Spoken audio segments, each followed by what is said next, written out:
Assalamualaikum warahmatullahi wabarakatuh. Selamat datang kembali di Sarjana Pertanian Channel. Di video kali ini tutorialnya seputar Indodeck ya. Kita buka dulu Indodecknya, bisa melalui aplikasi ataupun login melalui Google Chrome ya. Di sini kami login melalui Google Chrome. Nah, tutorialnya yaitu tentang bagaimana cara untuk mengecek ataupun bagaimana cara untuk melihat mutasi di situs Indodeck ini ya. Nah, bagi kawan-kawan yang bingung bagaimana cara cek mutasi di Indodeck ini, silahkan simak tutorial ini sampai selesai. Sesudah login ke dalam Indodeck, maka di pojok kanan atas ada tulisan menu ya. Perhatikan di pojok kanan atas ada tulisan menu, klik pada menu tersebut.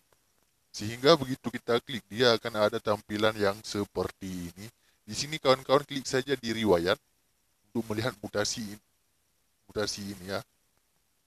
Nah, di sini ada riwayat order, ada riwayat transaksi, dan juga ada mutasi. Klik saja pada mutasi tersebut.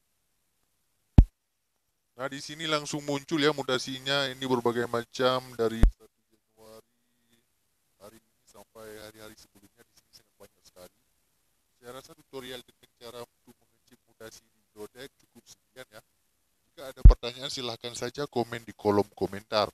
Demikian video kita pada kali ini. Sampai jumpa di video kami yang lainnya. Assalamualaikum warahmatullahi wabarakatuh.